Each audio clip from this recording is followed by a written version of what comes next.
मित्रांनो, या ठिकाणी राज्यभरातून आलेले जे शिवभक्त आहेत, शंभूभक्त आहेत, त्यांच्याशी आपण चर्चा करणार आहोत। नेमकं कोणत्या भागातून आलेले आहेत? आज छत्रपती संभाजी महाराज यांची जयंती आहे। एक मिनिट बोला ना। कुठून आलात? कुठून आपण? मी मुळशी तालुका गोटवडे। मुळशी तालुका। आपण कुठून आलात? आम्ही सगळेजण मुळशीमधूनच आलेलो आहेत। खरं तर मला तुमच्या माध्यमातून हे सांगायचं आहे की छत्रपती शिवाजी महाराजांचा इतिहास महाराष्ट्रभर सगळ्यांना माहिती आहे, देशभर माहिती आहे, जगभर सुद्धा माहिती आहे। परंतु शंभूराजांचा इतिहास मात्र आम्हाला अजून महाराष्ट्रभर किंवा देशभर जगभर तो पोहोचवण्याची खऱ्या अर्थाने ती गरज आहे। आज जर बघितलं, आज इथं खरं तर आम्हाला असं वाटत होतं की गर्दी असायला पाहिजे होती, पण ती गर्दी दिसत नाही। त्याचं कारण आहे की शंभूराजांचा जो इतिहास पोहोचवला गेला तो खऱ्या अर्थाने तिथपर्यंत पोहोचला आहे का, हा मोठा एक प्रश्न पडतो। पण मला असं वाटतं की ज्या शालेय पाठ्यपुस्तकांमध्ये आजपर्यंत छत्रपती शिवाजी महाराजांचे धडे होते, आता तेही आमच्या शालेय पाठ्यपुस्तकात आम्हाला दिसत नाही। पण मला असं वाटतं राज्य सरकारला, केंद्र सरकारला मी त्या ठिकाणी एक तुमच्या माध्यमातून एक मी अपील करतो किंवा त्यांना मी एक सांगणं आहे माझं की तुम्ही मुलांच्या धड्यांमध्ये किंवा पुस्तकांमध्ये बाकीच्यांचा शौर्याचा इतिहास दाखवण्यापेक्षा शंभूराजांचा इतिहास जर तुम्ही त्या ठिकाणी आमच्या मुलांना सांगू शकले तर मला असं वाटतं शंभूराजांची कीर्ती ही जगभर पोहोचल्याशिवाय राहणार नाही। काम करत असतो, शिवाजी महाराजांचे विचार हे महाराष्ट्रात पोहोचवण्याचं आम्ही काम करतो।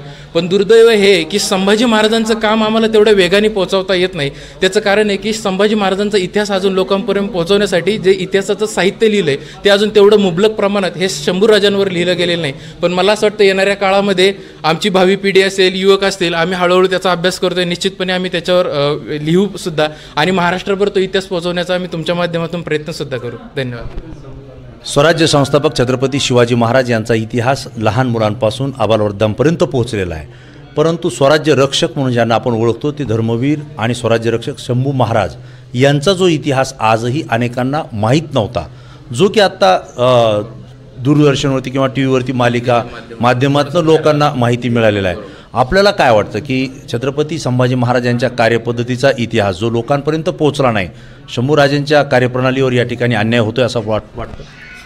100% होतो आहे। परंतु ज्या पद्धतीने अमोलजी कोल्हे यांनी संभाजी महाराजांचा इतिहास लोकांपर्यंत पोहोचवण्याचा प्रयत्न केलेला आहे ते खरंच वाखाणण्याजोगं आहे आणि त्यासाठी 100% अमोलजी कोल्हे यांचं मनापासून मी आभार व्यक्त करतो। काय वाटतं या ठिकाणी आल्यानंतर आपल्या मनामध्ये काय भावना आहे? या ठिकाणी आल्यानंतर नक्कीच 100% समाधान वाटतं, मनाला आनंद या ठिकाणी भेटतो। ज्या पद्धतीने आम्ही दरवर्षी या ठिकाणी येत असतो, खरंच या ठिकाणी आल्यानंतर सर्वांना या ठिकाणी एक वेगळ्या प्रकारची ऊर्जा मिळते। मला असं वाटतं आम्ही नेमकं इथं कशासाठी येतो, तर आम्ही स्वतःला शोधण्यासाठी खऱ्या अर्थाने इथे येतो।